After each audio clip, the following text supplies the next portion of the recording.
Regarding the recent statement by the US President on Indian rice imports in the United States market, the Indian Rice Exporters Federation would like to clarify the market dynamics and the Indo-US rice trade.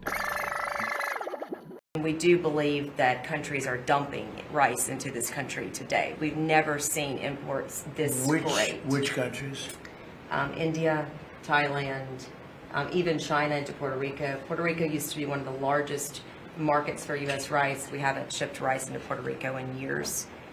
So this has been happening for years. This didn't start during your administration, but unfortunately, we're seeing it in a much bigger way now.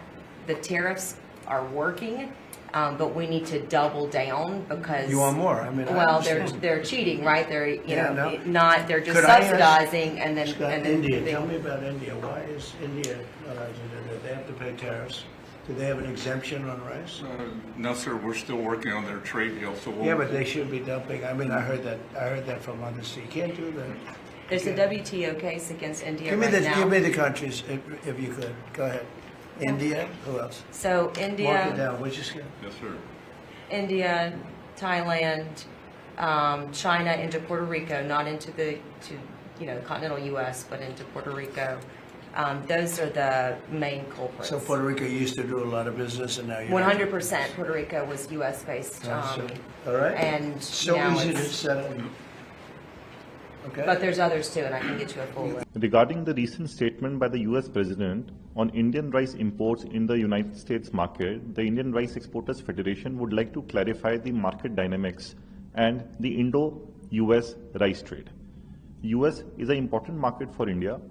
In the last preceding financial year 24-25, India exported basmati rice worth $337 million, weighing approximately 270,000 metric tons to the US market. This places the US market as the fifth largest market for Indian basmati rice.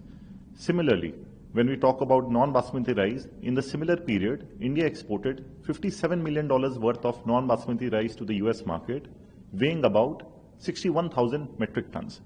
This places US as the 24th largest market for Indian non-basmati rice. Now, first we have to understand that who is the buyer for this non-basmati and basmati rice in the US market. It is people from the Gulf and the subcontinent region, primarily people of Afghani, Iraqi, Irani, Indian, Bangladeshi and Pakistani origin are the primary consumer of Indian rice in the US market. All the exports of the US market are demand driven. They are placed based on advance orders from US importers. We have seen that there has been an increasing trend in Indian rice exports to the US market as the popularity of Indian and South Asian dishes such as biryani have grown in the US market. Now, all the exports are demand driven. They're based on taste because Indian rice has a very distinct flavor, texture and color palette, which is more suitable for certain type of traditional Indian and South Asian dishes. The American grown rice is not a like-for-like substitute for Indian rice, and it cannot be used as an alternative in Indian dishes. So all the exports from India, and India is not dumping any rice in the US market, where, however, and the demand remains robust and resilient. We have seen that before the tariff situation, the Indian tariffs stood at 10% for any rice exported to the US. This was later on increased to 50%. Even though there was a steep increase of 40% in the tariff rates, we have seen that the Indian exports have not fallen. This is primarily because of the reason that Indian rice has to be consumed by people who need it. It is not a favor which the US consumer is doing on India, but it is the requirement of the US market. We have seen that the prices in the domestic market in the US have consistently increased. Because of this tariff hike, earlier a 10-pound bag, which is the most popular packaging in the US market, was being sold for approximately 13 USD per bag. After the tariff situation, this has increased to about $18 to $19 per bag.